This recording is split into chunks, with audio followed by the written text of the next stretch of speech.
So dear students, this is an important video that is we are going to discuss about how to find out the value of a number using logarithm table. നമ്മൾ logarithm table ഉപയോഗിച്ചുകൊണ്ട് എങ്ങനെയാണ് നമുക്ക് value നമ്മൾ ഒരു particular നമ്പറിൻ്റെ value നമ്മൾ എങ്ങനെയാണ് logarithm ഫോമിലേക്ക് മാറ്റുക എന്നുള്ളതാണ് നമ്മൾ നോക്കുന്നത്. ഇപ്പോൾ ഫോർ എക്സാമ്പിൾ നമ്മൾ നോക്കുവാണ് 48. ഓക്കെ, 48 എന്ന് പറയുന്ന നമ്പറിൻ്റെ ലോഗരിതം ഇത് നമുക്ക് കിട്ടണം. അപ്പോൾ അതിന് മുന്നേ നമ്മൾ ലോഗരിതം ടേബിൾ എടുക്കണം. അപ്പോൾ ലോഗരിതം ടേബിൾ ഞാനിവിടെ കാണിച്ചിട്ടുണ്ട്. അപ്പോൾ ഇതിന് നിങ്ങൾക്ക് കാണാൻ പറ്റും, ഇവിടെ ലെഫ്റ്റ് ഹാൻഡ് സൈഡിൽ നിങ്ങൾക്ക് 10, 11, 12 അപ് ടു എത്രയാണ് 99 വരെ ഉണ്ടാവും. ഓക്കെ, ലോഗരിതം എന്നുള്ളതാണ് നോക്കേണ്ടത്. ആൻറ്റി ലോഗരിതം എന്ന് പറഞ്ഞിട്ട് വേറൊരു ടേബിൾ ഉണ്ടാവും. നിങ്ങൾ നോക്കേണ്ടത് ലോഗരിതമാണ്. അപ്പോൾ 48 എന്ന് പറയുന്നത് ഇവിടെ നോക്കുക. ഈ ഒരു ലെഫ്റ്റ് ഹാൻഡ് സൈഡിൽ ഫസ്റ്റ് കോളത്തിൽ നിങ്ങൾ 48 നോക്കുക. അപ്പോൾ 48 നോക്കുക. അപ്പോൾ 48 നമുക്ക് ഇങ്ങനെ കിട്ടി. ഓക്കെ, ഞാനിതൊന്ന് മിനിമൈസ് ചെയ്യുവാണ്. ഇപ്പോൾ 48 കിട്ടി. ഇപ്പോൾ 48 കിട്ടി. സോ 48 ആണിത്. ഇനി നമുക്ക് ഇല്ലെങ്കിൽ 47 അല്ലെങ്കിൽ നമുക്ക് 26 നോക്കാം. അത് കുറച്ചും കൂടി ഈസി ആയിരിക്കും, മീൻസ് അത് നിങ്ങൾക്ക് കാണാൻ വേണ്ടിയിട്ട്. ഇപ്പോൾ 26 നോക്കുക. ഇപ്പോൾ 26 നോക്കുക. ആ 26 കഴിഞ്ഞിട്ട് നിങ്ങൾ നോക്കേണ്ടത് ഈ 0 ആണ്. That is 4150. ഇതാണ് എന്താണ് മാൻഡിസ എന്ന് പറയുന്നത്. ഓക്കെ, നമ്മൾ പറഞ്ഞു മാൻഡിസ നമുക്ക് കിട്ടുന്നത് ലോഗരിതം ടേബിൾ വെച്ചിട്ടാണ്. അപ്പോൾ ഇതാണ് 4150 ആണ് നമ്മുടെ മാൻഡിസ എന്ന് പറയുന്നത്. അപ്പോൾ 26ൻ്റെ ആണ് ഇപ്പോൾ നോക്കിയത്. 26ൻ്റെ മാൻഡിസ എത്രയാണ്? 4150 ആണ്.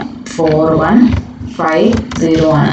അപ്പോൾ ഇത് നമ്മൾ ചെയ്യേണ്ടത്, നമ്മൾ എന്താണ് ക്യാരക്ടറിസ്റ്റിക് കണ്ടെത്തണം. ക്യാരക്ടറിസ്റ്റിക് എന്ന് പറഞ്ഞാൽ എന്താണ്? ഇവിടെ എത്ര വാല്യൂ ആണുള്ളത്?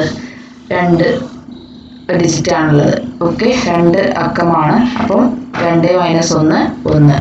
സോ 1.4150 ആണ് 26ൻ്റെ ലോഗരിതം ടേബിളിലെ വാല്യൂ. ഓക്കെ, അപ്പോൾ മാൻഡിസ എങ്ങനെയാണ് കണ്ടുപിടിച്ചതെന്ന് മനസ്സിലായല്ലോ. ഓക്കെ, നമുക്കിനി വേറൊരു എക്സാമ്പിളിലേക്ക് പോവാം. 28.5. അപ്പോൾ ഇവിടെയും എന്താണ് വരിക? 28.5 എന്ന് പറയുമ്പോൾ നമുക്കറിയാം മാൻഡിസയാണ് നമുക്ക് കണ്ടെത്തേണ്ടത്. അതിന് മുന്നേ നമുക്ക് ക്യാരക്ടറിസ്റ്റിക് എന്ന് പറയുമ്പോൾ 28.5 എന്ന് പറയുമ്പോൾ 2 - 1 that is equal to 1. 1 point. ബാക്കി മാൻഡിസ നമുക്ക് കണ്ടെത്തണം. അപ്പോൾ അതിന് വേണ്ടിയിട്ട് നമ്മൾ ലോഗരിതം ടേബിൾ എടുക്കുന്നു. 28 നോക്കുക. ഓക്കെ, 28 നോക്കുക.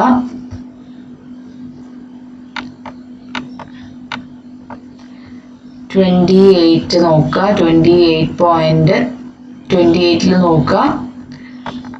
നെക്സ്റ്റ് ലെറ്റർ എത്രയായിരുന്നു? 28.5. അപ്പം നെക്സ്റ്റ് നമ്മളിവിടെ ഈ കോളത്തിൽ ഈ മേലെയുള്ള ഇത് നോക്കുക.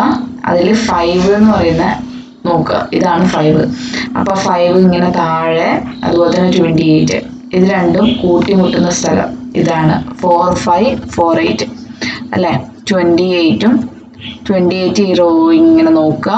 അതുപോലെ തന്നെ 5 എന്ന് പറയുന്ന കോളവും രണ്ടും കൂടി ജോയിൻ ചെയ്യുന്നത് എവിടെയാണ്? 4548. അപ്പോൾ ഇതാണ് നമ്മുടെ മാൻഡിസ 4548. 28.5ൻ്റെ എത്രയാണ്? 4548.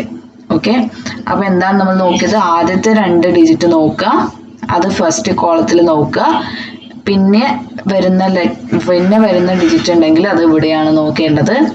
അത് രണ്ടും കൂടി ജോയിൻ ചെയ്യുന്നത് ഇത് ഇങ്ങനെ നോക്കുക. അതിൻ്റെ താഴത്തേക്ക് നോക്കുക. അപ്പോൾ രണ്ടും കൂടി ജോയിൻ ചെയ്യുന്നത് എവിടെയാണോ അത് ആണ് മാൻഡിസ എന്ന് പറയുന്നത്. ഓക്കെ, ഇനി നമ്മൾ നെക്സ്റ്റ് നമ്മൾ പറയുവാണ്. ഇപ്പം 6451. ഓക്കെ, 6451 നോക്കുക. അപ്പോൾ 6451 നമുക്ക് നോക്കാം. 6451 64 51 എന്ന് വരുമ്പം എന്ത് വരും? 64 ആദ്യം എടുക്കണം.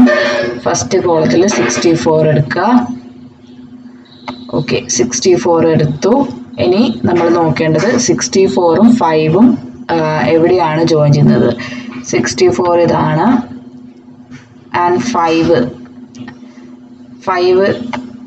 ഇവിടെ നിന്ന് ഇങ്ങനെ താഴോട്ടേക്ക് നോക്കുക. അപ്പോൾ ഇതാണ്, ഇവിടെയാണ് ജോയിൻ ചെയ്യുന്നത്. ദാറ്റ് ഈസ് 8096 ആണ്. അപ്പോൾ ഇതാണ് നമ്മളെ വാല്യൂ അല്ലേ? 8096 ആണ്. 8096 ആണ്. അപ്പം നമ്മൾ നോക്കിയത് എന്താണ്? 64 നോക്കി. ഇപ്പൊ 64 നോക്കി ആൻഡ് അടുത്ത 64 51 ആണ്. 64 നോക്കുക എന്നിട്ട് 5 നോക്കുക. അപ്പൊ എത്രയാണ്? 64 5 8096. അപ്പോൾ 8096. ഇനി 1ഉം കൂടി ഉണ്ടല്ലോ.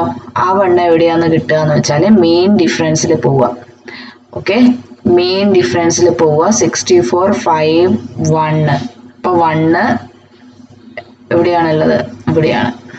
ഓക്കെ, മെയിൻ ഡിഫറൻസിൽ 1 2 3 ഉള്ളതിൽ 9 വരെ ഉണ്ട്. അപ്പോൾ 1ൽ നിന്ന് താഴോട്ടേക്ക് വരിക. ആൻഡ് 64 എവിടെയാണെന്ന് വെച്ചാൽ 64 റോയും 1 താഴോട്ടേക്ക് വരുന്നതും എവിടെയാണ് ജോയിൻ ചെയ്യുന്നത്? ഈ 64 റോ ഇങ്ങനെ നോക്കുക. അതുപോലെ തന്നെ 1ന്ന് താഴോട്ടേക്ക് വരിക. ഇത് രണ്ടും കൂടി ഇന്റർസെക്ട് ചെയ്യുന്നത് എവിടെയാണ്? അതാണ് അടുത്ത വാല്യൂ. സോ 1 ഇതിനോട് ആഡ് ചെയ്യാം. അപ്പൊ എന്ത് വരും? 64 51 എന്ന് വരുമ്പോൾ നമ്മുടെ ക്യാരക്ടറിസ്റ്റിക് എന്ന് വരുമ്പോൾ ഇതിന്റെ വാല്യൂ നമ്മൾ 897 വരും.